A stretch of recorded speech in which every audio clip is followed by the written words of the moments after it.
We don't have to overhaul everything and spend thousands of dollars to get it all right the first time. Like, I think a good reminder too is it took you years to get to that point of sickness. It's going to take you a long time to do the reverse also. And that's not to discourage people, but that's just more realistic, right?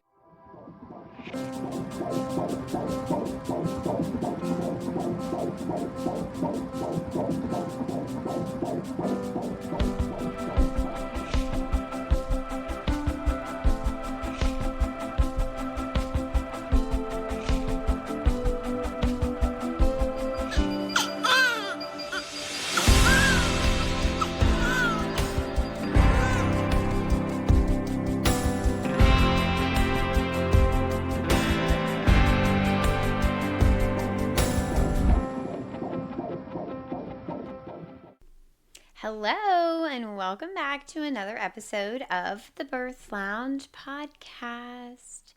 I know that so many of us are really leaning into this idea of a low tox life. And so many of us are starting to realize that the toxins that we encounter every day in the products that we put on our bodies, the food that we consume and put in our bodies, the environment in which we live in, the products that we bring into our home, like our cleaning products and what we wash our clothes and our sheets with, plus things like our body wash, our shampoo, our conditioner, even right down to our toothpaste. They all can or don't have to include toxins. But how do you know? Well, very simply, it comes down to reading labels, but that can be overwhelming, daunting, time consuming, and quite frankly, really discouraging, especially if every product you pick up, the back label of ingredients share things that you can't pronounce, or maybe you are familiar with them and you know they're absolute no-nos. I'm so excited to be sitting down with Illie Balaj today, who is an integrative nutritionist, a children's book author, and the founder of Live HealthIllie. Which on my journey, when I first got pregnant, I had been living a pretty low tox life for the last couple of years. But I was still in the midst of transitioning some things, particularly my shampoo, conditioner, and body wash. Now, I thought pre-pregnancy that I had already done all of that. I thought I was using clean shampoo, conditioner, and body wash.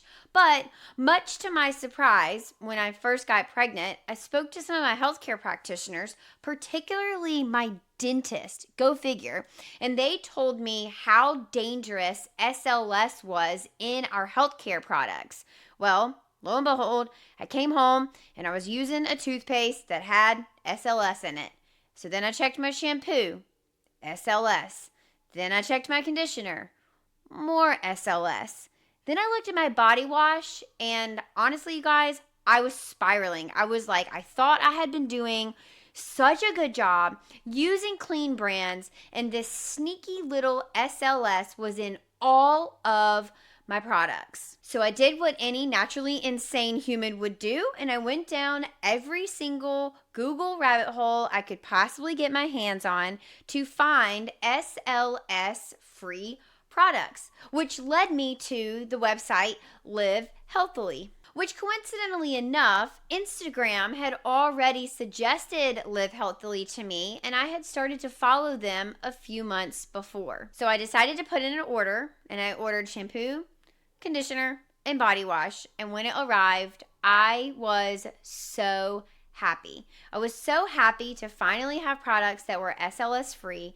I was really happy with the quality of the products, and I was so in love with the company itself and everything that it stood for. They're really transparent, and they genuinely just want to provide a marketplace for all of us to find clean ingredient products so that we can live a healthier life. Now, I posted about this on Instagram because so many of you are on this same exact journey. And wouldn't you know that the founder, Illie, reached out to me and told me that she was a fan of my page and that she said she hoped that I liked the products and to let her know if I ever needed anything. And at that moment, I really wanted to invite her on the podcast, but naturally, like anyone suffering from imposter syndrome, I didn't. I chickened out. And it wasn't until a few weeks later that I reached back out to say, "Hey, Illie, it's me again.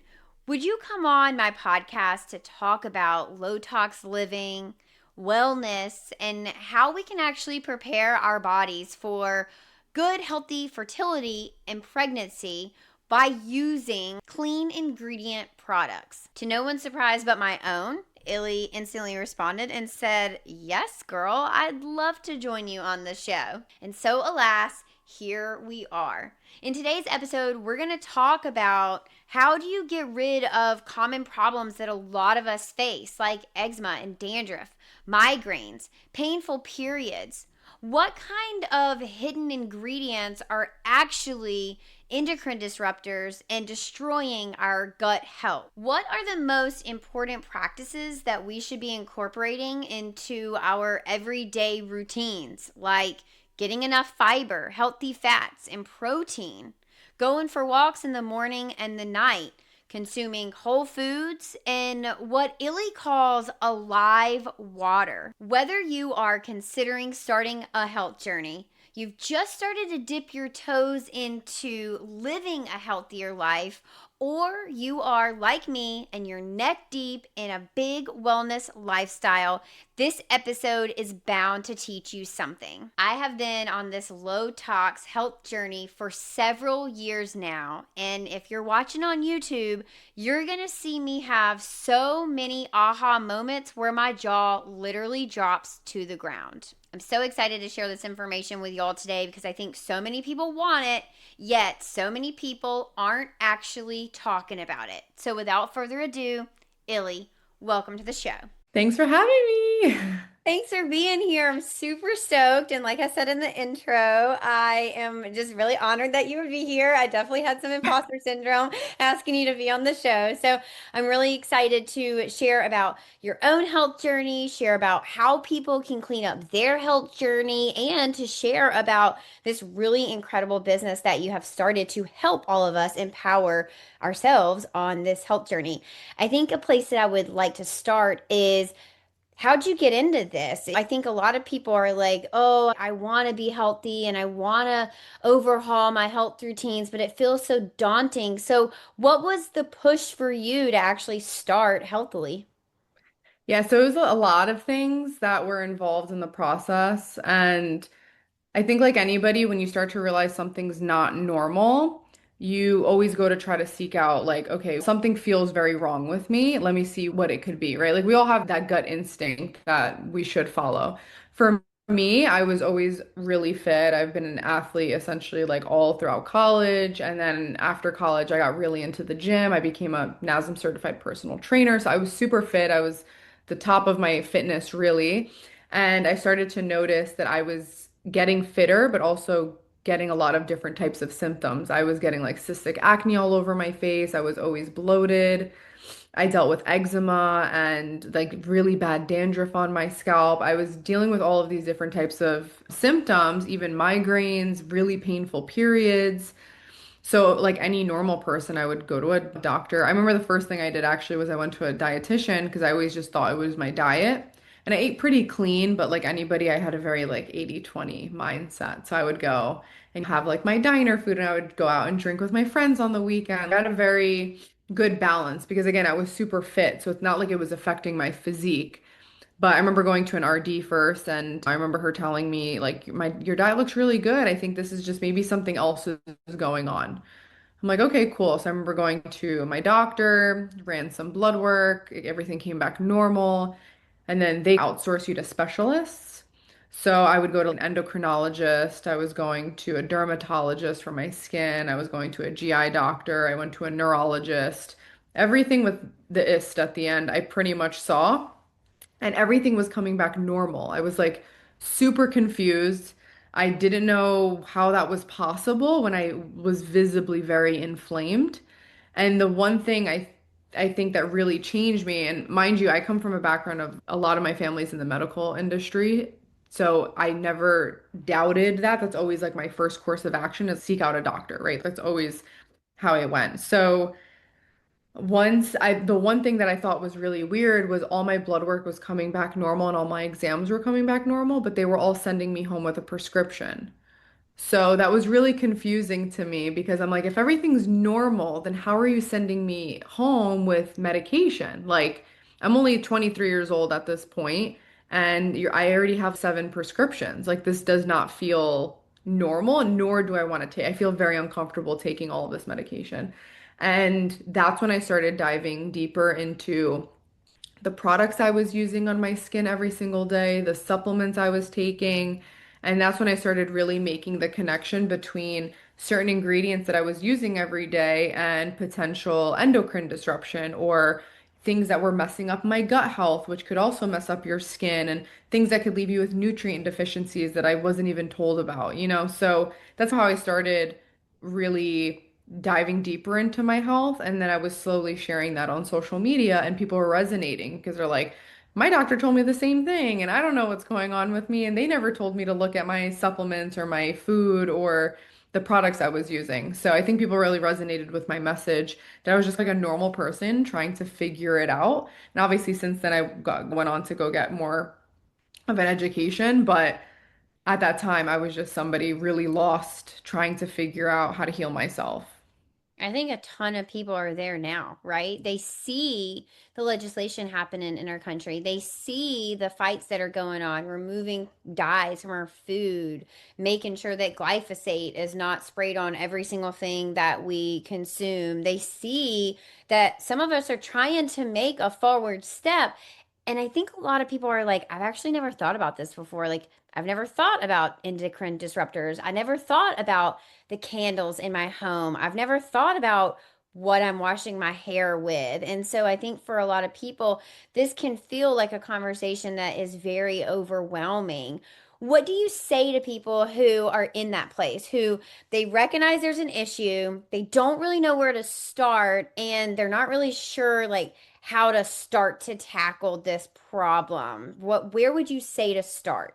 Yeah, I think people forget that like people are usually finding me now. Like I have a much larger following now. So it's hard to see the progression over the past how many years? I really started like right before COVID, but like the past 6 years of my journey, 6, 7 years, that it's taken me there's still things I'm swapping out in my life. So I think people forget that I had to start somewhere, and usually where people are finding me is where I started 7 years ago. Like I'm already 7 years ahead. So there's a lot that I've done in the process, but if I were to go back and see maybe where I started, I think the biggest thing that I did that where I didn't really feel overwhelmed was I just minimized a lot of what I had. I think most of us can go into just our cleaning closet and say, wow, I have 500 different cleaners for my house. Do I really need all of these? They pretty much all do the same thing. They're all just scented a little differently. Or my skincare routine. Like I use like 3, 4 products max, where I know people have like an 8 or 9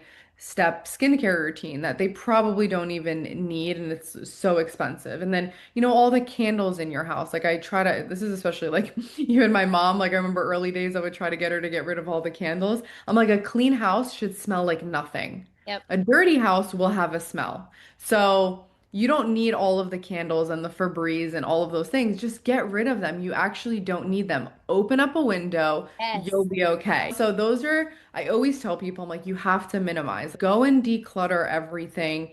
Get rid of things that you've never used. Get rid of anything that gives off or emits a scent, and start to retrain your brain that your house does not have to smell like a peach cobbler or like calla lilies. Like it can just smell like a house, and that means it's a clean house. So that's usually where I tell people to initially start off is get rid of all the junk, all the excess, all the unnecessary things in their day-to-day routine. And then you can build from there. As you get rid of things, as you run out of things, find a better dupe and just replace it. Like we don't have to overhaul everything and spend thousands of dollars to get it all right the first time. Like, I think a good reminder too is it took you years to get to that point of sickness. It's going to take you a long time to do the reverse also. And that's not to discourage people, but that's just more realistic, right? We have to look back at, I wasn't sick at 23 because I did something at 23. It was because I spent all of my teen years ignoring all of these signs and not caring about what I ate and not caring about what I did on my body. And it took me a couple of years to really just start retraining my brain and getting out of that mentality that I need all of these things and I need to always buy the newest air filter and new skincare item and all that stuff. It took me a long time. Like I said, I'm like 6, 7 years in and I'm still like, have a couple things where I'm like, okay, like I'll find something when I get a chance. It's also more affordable that way. So I think something that stops a lot of people is they're like, ah, I just don't have like thousands of dollars to invest in this. And I love that you say when you run out of one thing, replace it with a better version of it. And what I will say is the most expensive products on the market are not always the best. I actually have found the opposite that when they have less ingredients in there, it's usually more affordable and healthier for you. So if you look at these big box brands who charge $200 for a cream and you go to their ingredients, it's there's 64 ingredients and I can only pronounce 59 of them. And you're like, what are all these other ingredients? But then when you find clean brands, you're like, oh, there's 7 ingredients. I can pronounce all 7 of them. I know exactly what they are. They tell me where they're getting their ingredients. They share where they're sourcing from, and Mm. it's more affordable. And so I just wanted to reiterate what you said about take your time. You took your time to get to this place. Take your time to unlearn that as well. Yeah, totally. That's like the hardest thing. I think obviously people come to me every day. They're like, I can't do all these swaps. I'm like, we always think about what more can we do? Where honestly, it's like, how do we do less? Because I think as Americans, there's so much consumerism. And don't get me wrong, like I'm a brand owner. I love when people buy stuff, but at the same time, I'm definitely not one of those people that are like, you need to destroy everything and burn everything to the ground, and you're going to be sick forever if you don't do that. Like, that's definitely not the case. The way that these endocrine disruptors and ingredients work is it's really a cumulative effect. It's like over time. It's not just like you take it and then all of a sudden you're gonna have acne the next day. I mean, for some people, if it has poor clogging ingredients, then that would be the case. But you're not gonna have entire systemic failure because you've been using this for, you'll use it for the rest of the month because you're like, I just need to get rid of it. The stress of it is going to cause more harm than you using it to just finish it off for the month and then buy something new. That's most of the kind. Like the biggest reason people are as sick as they are is usually the stress of things, which is multifaceted stress, but mental is a really big part of that too. So I want to dive into that. I want to dive into the products that we're putting on and in our bodies and how that impacts our mental health. Because I think a lot of us just probably think, oh, I'll be fat and bloated, or I'll have skin irritation, or I might have dandruff, not realizing like, no, actually, some of this stuff is probably giving you sleep disruptions and giving you anxiety and making your periods painful because of that accumulation in your system. Yeah, for sure. So for me, I break it down into four types of main stress. And I think if everybody focuses on these four things, you're going to live a less stressful life and it'll make more sense like when I go through it. The first one is obviously the most obvious, which is like emotional stress. Like the emotional stress of you thinking about everything is going to kill you will indeed kill you because you're thinking that and that's what you're believing and that's what's going to actually stress you out and release cortisol and tank your adrenals and you're freaking out about the air outside and the heavy metals and all the things that you're being like thrown at on social media. And my thing is always if you leave an Instagram page or a video feeling less empowered, then it's probably time to detox that side of your life first. Like before you start throwing out all the products and all the maybe detox your social media a little bit and get the mental stress out of it because I even have that too sometimes. There's people who are even more advanced than me that I see on social media and they're like telling me all of these things and I'm sometimes like, "Oh my goodness, like I don't have a $24,000 hyperbaric oxygen chamber. Am I going to die?" Like the crazy, like there's a lot of crazy. Like, you guys think some of this is intense. There's the next level. Okay, there's other levels of intense. I don't have a sauna in my house. They're like, how Right? are you going to detox if you don't have a sauna? Crazy things like that. You're just a Um, walking toxin at that I point. know. What am I? How am I even alive? I know it's crazy. So there's other levels. So if you guys like, that's my first thing is I don't follow anybody that stresses me out mentally when it comes to this lifestyle. So mental stress is big, emotional stress is big. Obviously, relationships and the things that you're like viewing and consuming through social media, all of that matters. That's like the base of it. The second type of stress is the food stress. So the things that you're eating every single day is literally stressing out your body. Like I've avoided ultra processed foods for a long time, probably 5 years now. And ultra processed foods have very minimal, if any, real food ingredients in them. That means that you flip it over and let's say it's a cereal, all there really is like wheat, which makes the cereal, and then the rest is like synthetic vitamins and minerals, and then has artificial flavor and it uses corn syrup. That is what I would consider ultra processed.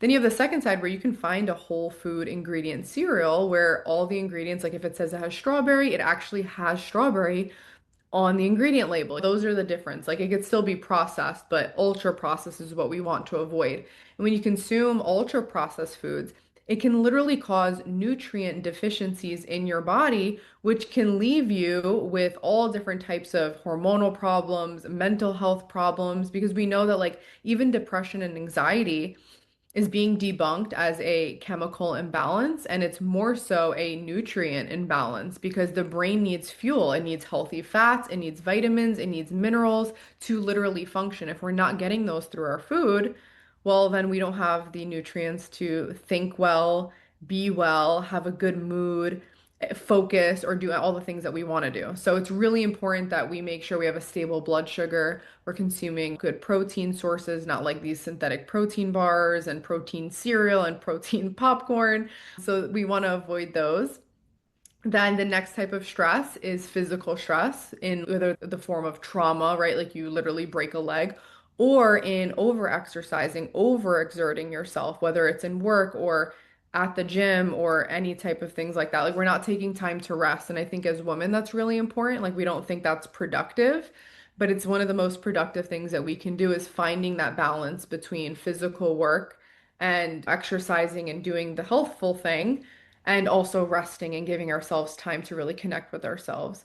And then the last form of stress would be environmental. So this is the things that we're putting on our body or what we're breathing. Some of them you obviously can't control if you live near an EMF tower or something like that. Obviously, you can buy a $7,000 EMF blocking device, but I don't think that's going to be the reason that you're unhealthy. There's probably a lot of other things that we could address first, but these are the toxins really that we want to avoid because it can cause a cumulative effect. So, although they're safe, the FDA considers certain ingredients safe at certain doses, many of them can live on in your tissue and they literally bind to certain receptors in the body, like BPA, for example, which is plastic. If you're cooking in plastic, BPA mimics estrogen in the body, which means that it looks very similar chemically to estrogen. So it fits into the same receptor that estrogen would fit into. So you can imagine that can cause a lot of estrogen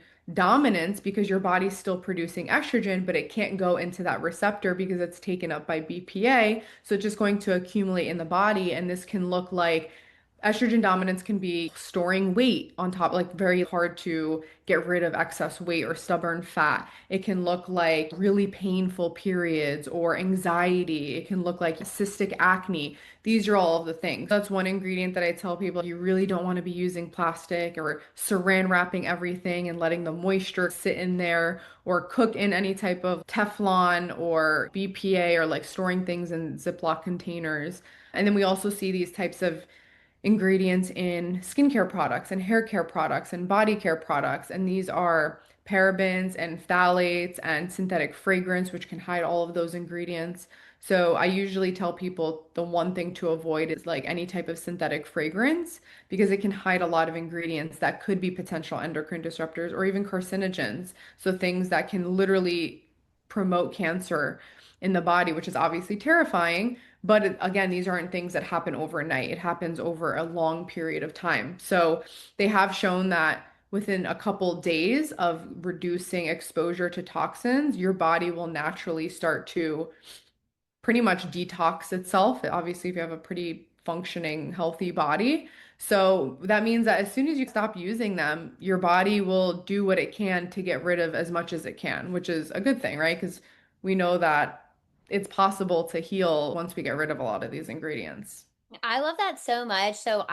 We live in a staunchly fragrance-free home. I am an absolute drill sergeant. If something comes into my home and I'm not familiar with the brand, my very first thing is to turn it over and I am like nose deep in that ingredients list. It takes me forever to buy anything at any store of a brand that I'm not familiar with because I want to make sure that I am not bringing fragrance into my home. It is like the number one thing. A lot of quote unquote rules. So like we're also a plastic free home. I try and get organic when possible. So I do have these health rules that we live by, but fragrance is a non-negotiable for me in every single sense of the word. And so it really makes me feel good to know that because we've been doing this for the last couple years, our bodies are probably really gotten rid of all those toxins. When someone first starts on this journey, what are some other things that they can do in addition to making small steps like stopping by fragrance? So things that come to my mind are like drink enough water, try and get 8 hours of sleep, lymphatic drainage, maybe a probiotic. What are some things that you're like, okay, start kind of habit stacking these things and it'll just promote your body's detox better? Yeah, so the biggest thing I always get is people wanting to detox. And as somebody who spent a long time, years, thinking that's what I needed to do to heal, meanwhile, the body was literally created perfectly. We have so many different ways to naturally detox. Yep. I always encourage people to, instead of fearing a lot of the things and trying to get rid of things and detox, which detoxing is way more complicated than just like drinking a juice or doing a lymphatic drainage massage. There's actually a lot of different, like it needs a perfect environment essentially to detox. But we have it pretty much built into our bodies. So obviously, peeing is a form of detoxification. And how do we have adequate detoxification through peeing? Being optimally hydrated with minerals. So that's like my biggest thing is drinking water that's alive. So like a spring water or glacier water, anything that has a source. So I always like if I'm buying water, I make sure I flip it over and it's like a single source water. So I really like to look for that. Usually like anything that says mineral water or a spring, those are what I like to look for when shopping for water. Obviously in glass is preferred, but that's really going to help use that type of detoxification process. So we should be peeing regularly and being hydrated enough and making sure our pee isn't like too clear, but also not too yellow. We want the kind of like that sweet spot, and that is going to help just flush out a lot of different types of toxins that your body will naturally hold on to. Then, of course, pooping is another form of detoxification, and a lot of people struggle with constipation. And when you struggle with constipation, those toxins are sitting literally in your body. And when we think about the increased risk or the increased rise of colon cancer right now, especially in young kids, the first thing I think about is all the ultra processed foods that kids are consuming, the not enough fiber, and those toxins are literally just sitting in your intestines and causing and wreaking havoc pretty much. So, how do we encourage natural detoxification through poop? It's making sure we're eating enough protein, but most importantly, making sure we're eating enough real food and also enough fiber and fiber in different forms, right? Like fiber from something like Cheerios, where it's like high in fiber, like Raisin Bran, but it also has corn syrup and all the other things, is going to be a really poor form of fiber. Those are usually corn sources of fiber.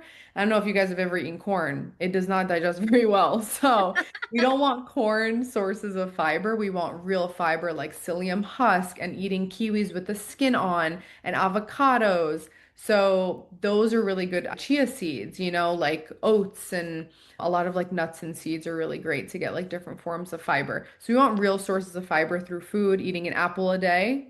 There's some truth to it because it really helps you poop and gets everything. I personally eat an apple and a carrot every single day. Carrots actually help bind to excess estrogen because you actually poop it out. So if you have hormonal problems and you're also not pooping, it's because everything is just recirculating in your body. So that estrogen is literally just recirculating with nowhere to go. So usually when I see women who come to me with like very clear, they're like, I have burn fat, I have acne, I have low energy. and I don't poop. I'm like, bingo, that's your issue. You don't need more hormonal balancing supplements. You need to start pooping because poop will literally get rid of all different types of nasties, obviously, in your body and like undigested food and blah, blah, blah, but also hormones. So that's like the biggest thing is getting yourself to poop naturally by supporting also like your liver health and your colon health, etc. But that all is with real food. And then of course we have sweating. Sweating is another great way to naturally detox. And how do we do that? I tell everybody you have to be exercising every single day, enough to break a sweat. If you are not sweating, you are not detoxing. So, moving your body, getting in that zone two cardio, that could be going for a brisk walk, not just like a leisurely walk, but going for a brisk walk. I like to actually, if I have a treadmill available, I like to walk, but like on an incline to like Okay. really start getting that sweat. Also, it's really great for the glutes and the quads and the hamstrings, and really just forming those muscles are really important. So, we already spoke about drinking enough water. These are like very basics. Making sure we're eating enough real foods and we're eating enough fiber so we can actually detox our hormones. Then we have moving our bodies so that we're sweating. And then also we have the lymphatic system, which these toxins all go throughout the lymphatic system. It literally transports everything. And the lymph actually also transports hormones. And the best way to move lymph is through movement. So naturally moving your body, going for walks in the morning, and then also manually. So you can like dry brush, but a really great way is really also sweating. They work very synergistically. So making sure you're sweating, bouncing around, like jumping, running, anything that's gonna literally get so actually your calves pump your lymph. Huh. So we usually a little hack that I like to do is while I brush my teeth in the morning, I'll do calf raises to get my lymph flowing. So it's like an easy thing. It takes no time. It's like habit stacking for me. So I'll literally do calf raises because the calves actually will pump your lymph. And at night, I'll put my legs up and sit with my legs up on a wall. And that's going to help everything drain where it should because most of your lymphs are like behind your knees, in your hip area, obviously by your breast tissue. So you want to get it moving so that they can release through the lymph nodes and process. So those are like my favorite things to do. Obviously, those are very basic, but if people want to live a healthier life, you have to be adequately hydrated. You have to be pooping. That's like number one, at least once or twice a day. You have to be moving your body every single day in some way, shape, or form. And then actually one I think that people don't think about enough is thinking about how much sunlight you're actually getting in a day. That's completely unfiltered, not through a glass pane. So I think a lot of people wake up, they're like, oh, I get sun through my window, and then I hop in my car, and then I'm getting sunlight in my car. No, we need 100% body to sun, no like barrier in between. And No this is sunscreen. yeah, no, especially like that early morning sun and that sunset sun, like those are the two times that you should try to get outside. But this is literally going to tell your body that it is alive and ready to start digesting and it's ready for the day. And this is going to give you like within a couple of days, you're going to start noticing like better sleep, more natural energy, and a better appetite because light literally signals everything on in your body to turn on. Like we are practically like we're plants essentially. That's literally how we are. It's like straight up photosynthesis. Like we're just like, I'm ready. So those are like my non-negotiables that I do every single day. And the best part is that all of them are free. Like it's free to poop, it's free to pee, it's free to walk around and run around, and it's definitely free for now to get sunlight. We'll see. But like those are my four like non-negotiables for a basic healthy life. I love that so much, and I promise I didn't bring you on the show to toot my own horn, but I feel like I'm doing really well. I feel like I just got Yeah. like definitely a B plus or an A minus on all of that, especially the pooping part. I'm like, wow, I'm eating all these good like poop foods. I'm pooping regularly. I cannot do hairy kiwi skin, so I'm gonna have to give that up. I'll definitely take the knocking points there. There's absolutely no way I can have that hairy kiwi skin in my mouth. I would just not be well. But Definitely like an acquired taste because I was like so nastied out by it. I'm like, no, I can't do it. Yeah, the texture is just weird, but I would cut them like really small and just try to and then to like ease into it. But I got all my friends doing it now, so it's a fun group activity. maybe I just need a little peer pressure of people being like, he do it or Do else. it right now. Yeah, absolutely.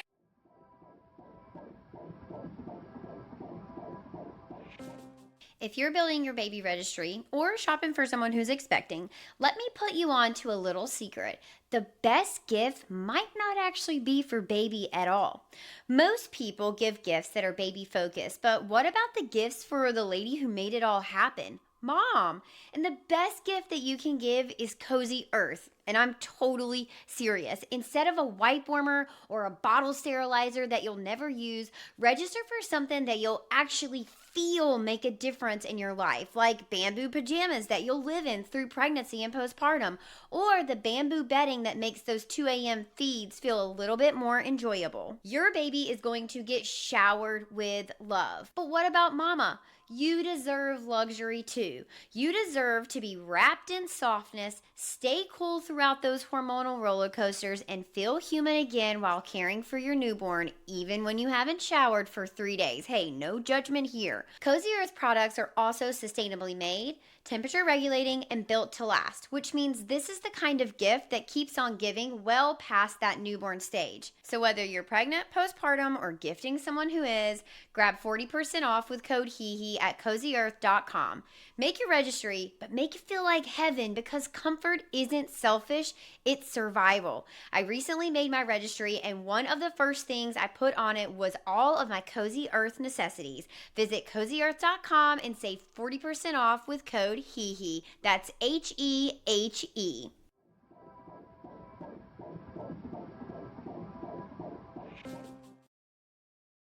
I do have a question about the completely clear pee. I think a lot of people are striving for like clear pee. I even am one that comes out and woohoo, my pee is clear. It seems like I may be overdoing it. Why is completely clear pee not the goal? Yeah, it's just you're just flushing out everything, right? So we don't want it to be completely solid, like clear, because then you're just pretty much like the water is going right through you. We're not absorbing anything at that point. Like showing a little bit of color to it just shows that it's all coming out the way that it needs to and it's doing its detox process. So you can also be overhydrated sometimes. Like people just keep drinking water. And I feel like this is usually the case like sometimes people always have like very clear pee if they're just like trying to aim for like, a gallon a day, which can flush you of too many minerals. So you can also flush your own minerals out of your body. So if you feel like you're always peeing and it's always clear, then I would go back, reassess the type of water that you're drinking, and if you're drinking enough minerals, so it's not just going right through you because that can happen too. So I always aim for has to be at least a tint of something to know that I'm not overdoing it. I did not know that. Okay, one of my favorite hacks to get minerals in me is organic orange juice with a little pinch of salt and a scoop of magnesium in the morning. Do you have any hacks where you're like, this is just such an easy way to get your minerals up? Yeah, what you explained is an adrenal cocktail. Okay. And then I created Minerals and Chill, which is an adrenal cocktail, Yeah. but powdered form. So that's essentially what that is. But I created more for obviously to get in essential minerals, but then Okay. also for like natural energy, even though it doesn't have caffeine. It's just that our adrenal glands, like they produce cortisol, but they use up vitamin C to produce the cortisol. So a lot of people don't know that's the process. So when I was dealing with all of my energy problems and I was really fatigued and my adrenals were shot and I was dealing with what I thought was high cortisol, it turns out I already tanked my cortisol was like so low. My practitioner was like, you should drink adrenal cocktails, but I couldn't make it every single day in that way because I'm a busy girl. There's no way I'm gonna carry my orange juice with me like everywhere. And that's how I ended up creating Minerals and Chill, which is just a powdered version of that. So it comes in like little stick packets. But my favorite way, like that's like my little midday pick me up. But for minerals, I always like to do some sort of like tincture. You can find like a trace minerals, Yeah. folic acid. You can even do like just a little bit of like a Celtic sea salt or any type of like rich mineral salt. I like the Celtic sea salt brand or Redmond's is really good. You can also like for me, also eating your hydration is really important. So I try to consume even teas, like even though teas can be a diuretic, a lot of the herbs are literally helping hydrate you, and there's a lot of minerals in herbs. So teas are like one of my favorite ways to get an added hydration. Obviously, fruits that have like high water content, vegetables like cucumbers, obviously watermelon, melons in general, anything with a higher water content, and also broths, like bone, you can literally sip on a cup of bone broth. So for me, it's more about like the diversity in the type of hydration you're getting, because I think when people think hydration, they think automatically electrolytes, which are great. I love an electrolyte, especially if it's clean and very good ingredients. But what we want is a diversity in the types of minerals that we're consuming, because a lot of these electrolytes, although great, I drink electrolytes every single day when I work out.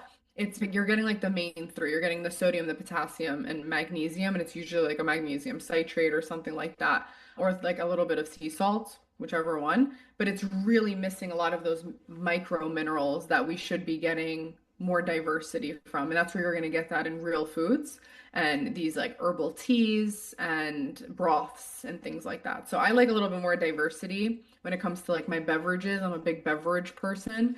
So I'm always like telling people to think a little bit outside of the box. Like it's not just about water hydration, it's about different forms of hydration. Do you drink coffee I'm not a big coffee person, no. for any particular reason other than you don't like it or because you're like, oh, it's so bad for you? I don't think coffee's bad per se. I just think people are abusing coffee. That's really the issue with coffee. Most people are waking up and drinking a cup of coffee.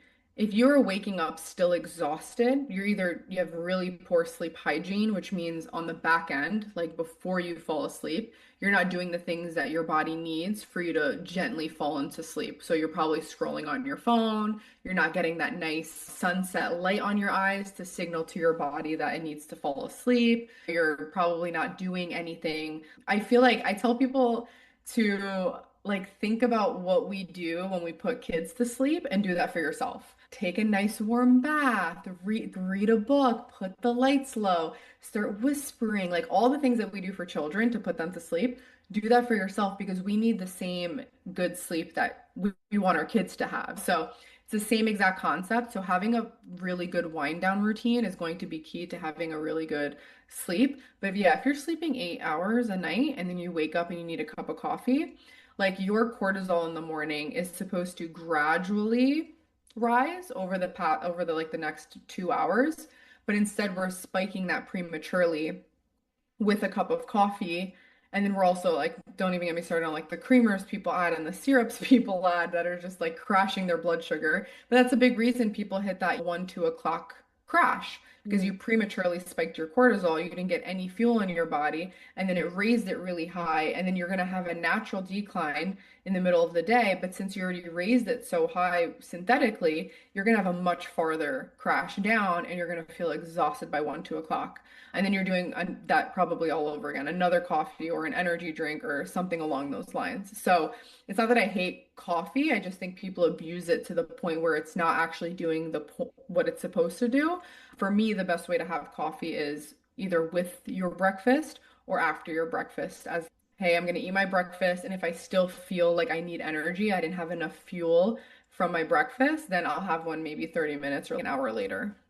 Okay, you have segued us into the perfect place of fertility and how we are taking care of our bodies. Because when I started to prepare my body for pregnancy, I started to see a naturopath, and I had actually been seeing a naturopath because I have MCAS, mast cell activation syndrome, but I was starting to see her in a different realm. We were no longer working on the MCAS because it was doing well, and I was now preparing for fertility, and I did the same thing with my acupuncturist, which I had been seeing previously for MCAS and painful periods. And now we were starting to work on fertility. And one of the things that they both suggested to me was the Dutch test. And boy, was that test insightful. And it showed me two major but very easy places that I needed to make a shift. And I tell you, when I say I was different from one morning to the next, I literally mean it. I woke up one morning and I did my bad routine.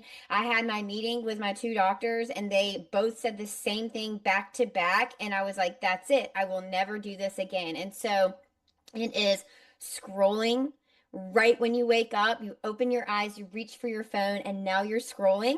And then the second thing was drinking my coffee before I had protein in my belly. And I did not really know about either one of those. If you had been like, is waking up and scrolling good for you, I wouldn't have been like, yeah, it's super healthy. It like fulfills me, puts into me. But I would Yeah. not have been like, wow, no, it's actually killing me in some sense. And it genuinely is. Talk to us a little bit because you have had your own fertility journey. Talk to us a little bit about maybe that if you'd like to share, but also what are some things that we can do, easy switches like not scrolling and not having your coffee before you have protein in your body that we can start to do to set ourselves up for healthy fertility. Yeah, of course. I've learned so much. I've been interested in birth for a long time, like even before my husband and I really started trying. It's just like I just wherever I feel like I'm underprepared, I want to learn as much as I possibly can. So, especially with like my own health problems, I'm like I wanted to like deep dive into everything. And then when I wanted to learn about fertility, I just went balls to the wall. I wanted to learn everything about preconception and pregnancy and postpartum and birth and labor and like all the things. So I learned a lot, like going through my own fertility stuff for the past year and change about all the things that are overlooked and we're told are very normal, but it's not that they're normal, they're just very common. And a big thing is obviously the blue light, right? Like the blue light on our phones, the blue light on our laptops and our screens at work. The blue light is really just synthetic light that's really harming your hormones, right? Like our leptin, which is like our satiating hormone, and so many of our other hormones, like our cortisol and our adrenals, they literally work off of natural light. So blue light is the synthetic version of that is literally disrupting our circadian rhythms and it's throwing off our stress response and it's throwing off our appetite. So it's like another thing when I ask like women that I see and I'm like they tell me about their energy and they're like I have no appetite when I wake up and I always ask about their blue light exposure. I'm like are you waking up and scrolling and are you scrolling before you go to bed? And usually the low appetite people who are like I barely eat and or I have so many cravings but I barely eat. Like I when I do eat, it's just carbs and sugar. It's usually people who are consuming the most blue light. They're just scrolling when they wake up or scrolling before bed. It really disrupts everything. It can disrupt your appetite because it's messing with your leptin sensitivity. It can obviously mess up your hormones because your hormones, like your cortisol, is also contingent on progesterone. So cortisol actually blocks progesterone in the body. So when we're very high stress, your body's not going to prioritize the progestation hormone. Our body's like, we are too stressed to procreate. That's it. So we see a lot of women that struggle with cortisol problems that are very high stress that also struggle with progesterone issues. There's little to no progesterone going on. And usually with that, we'll also see a little bit of estrogen dominance, or sometimes we'll see testosterone dominance, which is like mostly PCOS. And a lot of it can be linked to those like little tiny habits that people are making. So of course, it's the blue light. So the first thing I do when I wake up is immediately brush my teeth, pee, open up my shades, and I go for a 15-minute walk outside. That's the first thing that I do. And like the movement with the sunlight is literally telling my body, like, we are ready for the day. We are ready to slowly increase our cortisol so we have an appetite and we can get focused and literally ready for the day. Another big thing that I see with fertility is blood sugar balance. Just because you're eating healthy doesn't mean that you're eating for your blood sugar. So, yes, you can eat clean and you can be like, oh, I read every label, I eat so clean, but you don't have a very balanced meal. So, people don't eat enough fiber and they're not eating enough healthy fats and they're certainly not eating enough protein. So, I always tell women to aim for like literally 25 to 30 grams of protein per meal. So, you should be waking up and having your biggest meal of the day and your smallest meal of the day should be dinner to slowly taper off and making sure you're pairing that with veggies and like healthier carbs, which are obviously going to be veggies, but also some sort of fiber and some sort of healthy fat. I usually do an avocado or a little bit of extra virgin olive oil. But yeah, women are not eating enough protein, carbs, fat, and fiber so that they have optimal blood sugar balance. The other one I would say is under muscled. Not enough women are lifting enough weights. So we see a lot of nutrient deficiencies with women struggling to conceive.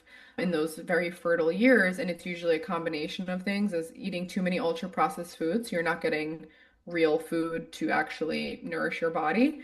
And the second part of that is muscle stores minerals. So if you're under muscled, your body doesn't have places really to store these things. So we want to make sure that we have enough muscle on our body so we don't end up with things like anemia or like a zinc deficiency or et cetera, et cetera, et cetera. So that's why it's really important to also start lifting and make that a part of your preconception routine. So those are like my big three is like getting more sunlight.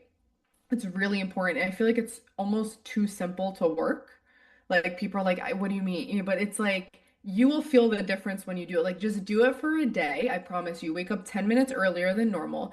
Get that sunlight, go for a little walk, and you are going to notice, like, yeah, you'll probably be a little bit tired. But you're going to notice a little bit more of like you're a little more locked in, your appetite's a little bit better. I've been doing this now for a couple of months because I realized that my leptin was really low when I did all my like fertility testing, and it's completely, I'd be shocked if it's still low because I feel like a completely different person. And you've been doing like a leptin routine. Tell us about that. I've been following along on your. Yeah. Yes, I didn't know anything about my leptin. Little background, my husband and I have been trying to conceive for, I'd say over a year, since last April, essentially. So over a year. And I'm like very healthy. I'm like the healthiest person I know. All my friends are like, girl, I don't get it. But I do a lot of my blood markers. I've done every test in the book preconception wise. Like I did a lot of testing before we even started trying.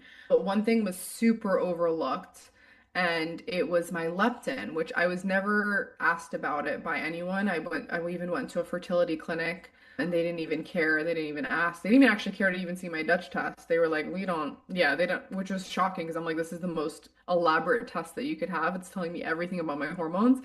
They're like, no, I don't know. I don't feel like we need it. I'm like, okay. Shortly after that, I ended up doing a full blood panel. I did like over 100 markers, and my leptin came back low. And I was very confused because your leptin is your satiating hormone. It's a hormone that's produced by your fat cells. And at the time, I would say I was definitely on the thinner side than I am now. It was a big reason why I started gaining weight. It was my low leptin because it's a fat signaling. It's produced by your fat. So I had like little to none. So obviously my body is what's going on. But essentially, it tells your body that it's like full, it's fed, it's ready to function, essentially. So mine being on the low end was essentially signaling to my body or my brain that we don't have enough resources to function or to procreate. So even though it's your satiating hormone, which tells you that you're full, it's also very much a fertility signaling hormone. Because if you're full, it means you're safe, you're not in famine. But if your body never feels full, then your body constantly thinks it's in survival mode and that you don't have the resources to grow a child. So the fact that it's not checked routinely, especially in fertility cases, was is very concerning now that I've learned about it, but it's a pretty good marker about your overall metabolic health. Like if you're, again, this is like a big reason, like I was someone who I've always eaten very clean, but I wasn't eating to like function. I wasn't eating enough fat because I always thought fat makes you fat, which is not the case. Fat is like important for brain health and hormone health and all of these other things, right? So I wasn't eating enough fat. I was like afraid of to eat like too much olive oil, it's too many calories, like all of the things that we're told by like the gym bros. Yeah, so I started doing this like leptin friendly routine, which is consuming more fats. I'll even do like a shot of olive oil like in the morning to just it's great for digestion, but it's also like healthy fats. But the main thing is I'll wake up every single morning.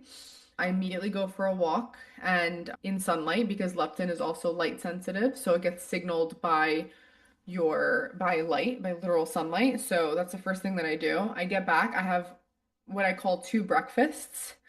So I make a mini breakfast first, which is usually like something high protein but with fiber. So I'll do like a chia seed pudding with protein powder and I'll have that because usually with leptin, some people say that they have like too much of an appetite, but for me, I am like nauseous until 11 or 12. So I end up like not eating for the first half of the day pretty much, which is really bad for leptin. You're supposed to eat like within an hour of waking up.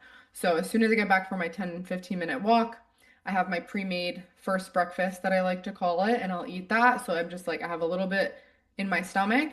I'll work out or I'll do some sort of movement. But I don't go very hard. Like I'm not like throwing like weights over my head or anything. I just get like a good nice workout, a little bit of cardio, and then I'll have my second breakfast, which is usually like a higher protein, like eggs and sourdough or something like that. And then I'll try in the morning to fit in 15 to 20 minutes of what I like to call like a little bit of like nervous system rest. So I'll pick something that's really good for my nervous system, which is you can do lymphatic drainage, like dry brushing. You can do, I like to paint. So like I'll paint something for 15, but like any like that, if you've noticed, the first hour of my day, I don't touch my phone. So that's the really important part is like no blue light, nothing that's going to start like getting your mind in a higher frequency than it needs to be. Like everything's very calm, very like we're waking up and we're not being chased by a tiger. Like everything is very calm right now. And that's the biggest thing with leptin is feeling like you're in a very calm place. So mine was very low. And on the opposite end, you have high leptin, which is usually seen in PCOS. So it's like why this isn't being tested on both ends. I have no idea why, but that's my leptin friendly routine for everyone. I love that. I've never heard of leptin until I was following you and you were talking about it. And I also hate that your fertility clinic was so dismissive, but a piece of me is just not even shocked. I feel like that's Yeah. so many people's experience when they go to fertility clinics is they know deep down in their heart and their soul and their body like we should be testing these things or I want to have a conversation about this and their fertility clinic just won't even have the conversation or pretends that not pretends but like genuinely believes like that's not an important factor here when I think a lot of us women are very intuitive and we do know what is impacting us on a deeper level. Yeah, for sure. That was one thing that I didn't know going into it. And like I said, like in the beginning, like I've always trusted medicine and it has a place. Like I will Totally. always say that it has a place. My mom works at a cancer hospital. Like it has a place. And I see the work that she does, and it's truly incredible what modern medicine is even capable of doing. And I think even IVF, it's to even think about how they got to that point scientifically is like insane to me. Like whatever people believe, like whether you think it's right or whatever, I just think it's still like the craziest concept to me that they even discovered that works. But I do think we're getting to a point where because women aren't getting answers about their fertility, they're being told that IVF is their only option, where I was essentially told that same thing without knowing the full picture of my health. So I just feel like how is a clinic going to tell you that IVF is your only option or you have unexplained infertility or unexplained secondary infertility, but they only did an HSG, a sperm test, and some like basic blood work. That's definitely not enough to determine that at all. That you're just, I don't know why, you're not getting pregnant. And I think this is also people hear stories all the time of people getting ready to do IVF and getting pregnant, which means that those people never had infertility problems to begin with, but they were about to start IVF because their doctor told them that they did have infertility problems and they would never be able to get pregnant without IVF. So clearly, something happened where it was possible for them, just not at that timing. So that is, I just help people think outside the box a little bit because it's not the easy way out by any means. Like IVF is very intense. It's intense financially, it's intense emotionally, it's intense physically.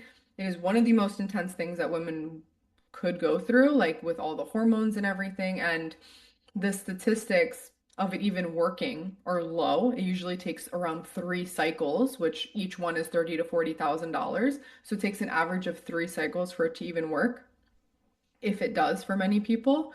But for me, I think there's so many other steps that doctors are missing. Like most people never even heard of a Dutch test. You should be getting one if you're considering IVF or if you haven't been getting pregnant. I personally did it before we even started trying to really see where my hormones were. Yeah. Most people aren't considering a GI map for themselves and their husbands because gut health can impair egg and sperm quality. IVF clinics don't talk about that. Most people aren't being told about a HTMA, which is a hair and mineral analysis I just for, did one of those. I'm waiting on my results. yeah, so they're not doing it for themselves or their husbands. And this can micronutrient and heavy metals and pesticides and all the things that can be literally in your body can impair egg and sperm quality. These are all things that are really important that IVF clinics do not even touch on. On top of that, women are getting just their T3 checked, which is like one of four thyroid markers that they should be getting checked. And women, even if you have suboptimal thyroid condition or suboptimal thyroid markers, then you do not have unexplained infertility. You have a thyroid issue. And there's so much research to suggest that even suboptimal thyroid can prevent pregnancy or cause miscarriage. So why aren't they doing a full thyroid panel? Like my IVF clinic didn't even check if I had thyroid antibodies. Thankfully, I did that already through my functional practitioner, so I knew that I didn't have any, but it was still concerning to me that they didn't double check or even care to ask me. They didn't want to see any of my previous blood work. They did not care. It was crazy. They just saw that my husband had sperm and that I had eggs. And they're like, yep, we can work with this. They didn't care about the quality. They didn't care about either of our health. And I understand from like a scientific back, like ask like lens that, yeah, all they need is a sperm and an egg, and they're just gonna keep trying two together. But I feel like they know that the major cause of miscarriage and failed IVF and IUI is because of quality or some sort of DNA fragmentation or like genetic issue. So why aren't we covering all of that before throwing people into a $30,000-$40,000 procedure that's extremely invasive and traumatizing? Do you think there's any business that behind that? Do you think there's a business model there? And I don't want to paint fertility clinics as nefarious anyway, because I really believe that there are families out there who wouldn't have children without their fertility clinics. And I just also have to ask the question of follow the dollar almost is, are they making more money with IVF rather than helping families get down to the root problem and possibly not needing IVF? Yeah, I mean, after going through it, my first appointment there, I'm just gonna, my first appointment, I walk in, they gave me a PowerPoint on like how babies are made. I'm like, cool, thank you. I feel like we got that part down. We Maybe have just been doing that. yeah, I feel like we've been trying this process. So yeah, we got a PowerPoint of how babies are made and how that works. And then thankfully that day I was ready to do my initial ultrasound because I was like, oh, let's just get it over with. So they put me in for an ultrasound and they showed that I had follicles. They're like, everything looks good. They brought me, and then from that appointment, mind you, like the little PowerPoint that she gave me, she was just asking us, like, okay, how old are you? And have you had any like, how long have you guys been trying? Like, she didn't care to look at any of my lab results that I had done because they're just going to run their own. So so that was like that little 15-minute meeting, if that. They brought me into the ultrasound room. That was like 6 minutes. And then from there, I put my pants on, and then they take me to the financial room to tell me how much IVF is going to cost. So I feel like if it's not a business, that would be a little shocking. But at the end of the day, their job is to help people have babies. And I think I hear too many situations where women are going through three, four, five, six plus rounds of IVF. And I actually think that's a crime. I think it's a crime to put women through that type of torment without doing anything differently in between, without saying, you know what, let's take 6 months off and let's do an HCMA, let's do a Dutch test. Let's even see if you have any sort of inflammation. Like they don't even care to check if you have endometriosis. They don't check any of your blood sugar markers. They don't check any of the actual markers that matter for fertility. So that's why like I call them IVF clinics because they don't actually care about your fertility health. They just care about getting that baby into your uterus if it even can. It's like a shot in the dark. Like they're just throwing it out there to see if everything kind of looks good, like we have a good solid sperm and a good solid egg. Shouldn't it work? Shouldn't it work every single time? But there are underlying factors and they're not testing for it. And people aren't given these options. I can't even tell you how many times I've spoken about all the different types of tests that people should be doing prior to even considering IVF. And people are like, why haven't I been told about this? Yeah. I don't know. I don't know why we haven't been told about this. It's just maybe it doesn't make them any money for you to get pregnant naturally. Yeah, it definitely feels criminal, and it certainly feels as if they're taking advantage of people who don't know any better. Like they don't really have the options. They don't know about their options, so they don't even know what questions to ask. Okay, as we wrap up talking about your leptin, your low leptin, I want to hear about things that you talked about in the beginning. So we're going to pull this full circle here. What are things that can help with dandruff and eczema if someone is struggling with that? Yeah, so the first thing I always think about is their gut health. So, are you pooping out all those toxins? Usually, eczema, dandruff can also be fungal, and fungal can also be in the gut. So, if you have any sort of SIBO or bacterial overgrowth that's happening in the gut, or biofilms that need to be broken up. So, for me, I always consider a GI map and like getting a really good stool test and like getting a good idea of what your gut health is doing, even if you don't have maybe obvious symptoms there could be something just like creeping underneath that people should consider. What about migraines? Migraines, I really am big on minerals for migraines. I suffered with migraines for years, and magnesium literally saved my life. There's different forms of magnesium. I like to take a glycinate at night. It helps with sleep and calming. You can take a magnesium threonate, which is good for like focus and memory and just like overall brain health, which is great. In Minerals and Chill, we have a magnesium malate, which is good for fatigue and energy and muscle recovery. So there's like different forms you want to know. Like you can take all of them in different ways.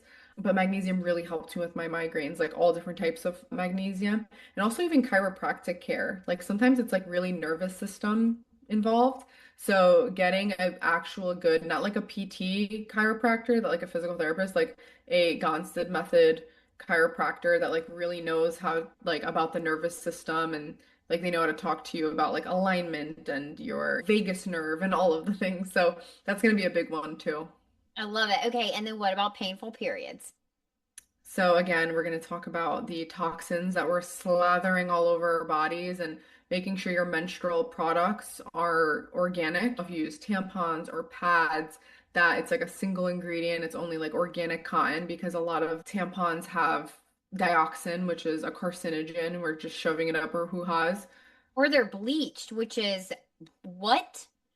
Yeah, you don't want to put bleached paper up you. That would be terrible. Yeah, like those are things that you always have to look out for. Of course, like toxins that you're slathering all over yourself.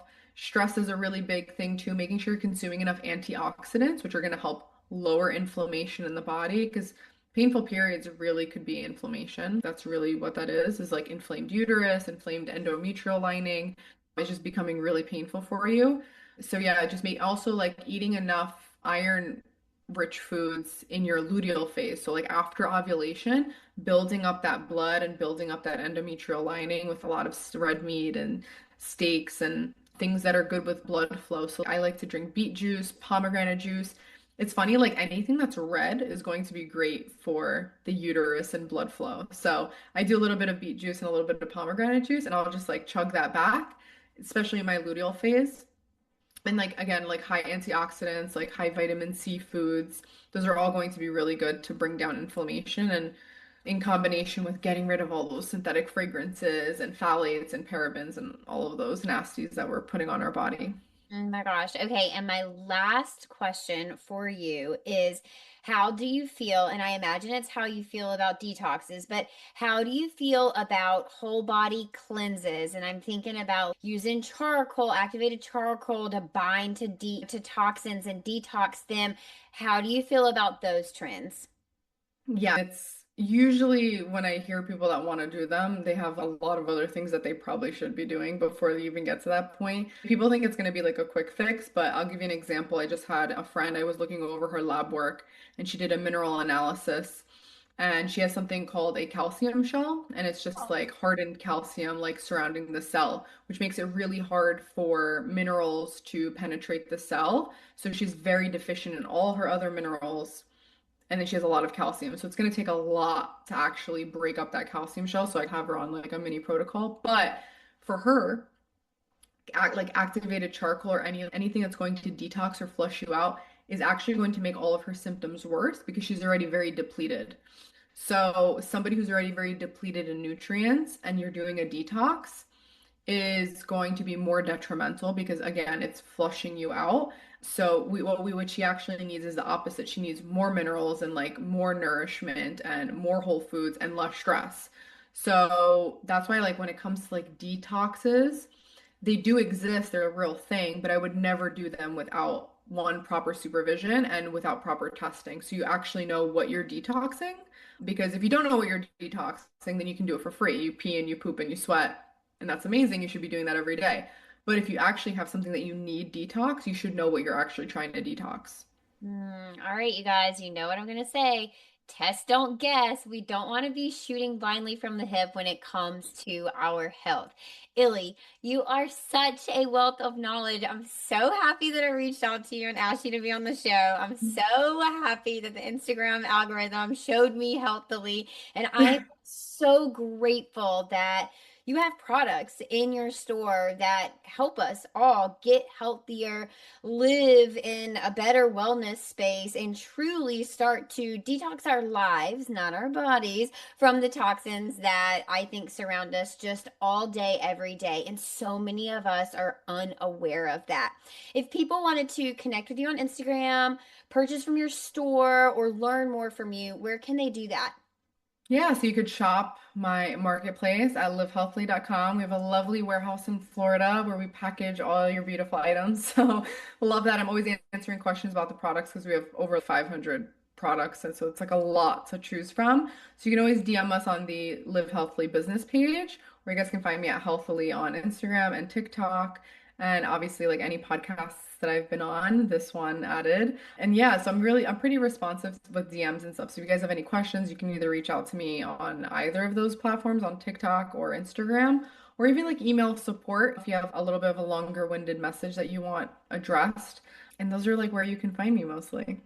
Oh my gosh, thank you so much for being here. I really appreciate you guys. I told you in the intro when I was freshly pregnant, I was looking for clean shampoo and conditioner and body wash, and HealthIllie was the answer for me. I've got to get my hands on the minerals and chill, and I'm dying to get my head in one of those big wellness hats. I have to have Yes, I have one to of send you those. them. I love them so much. I think they're so cute, and it just embodies everything that I think a lot of us really stand for.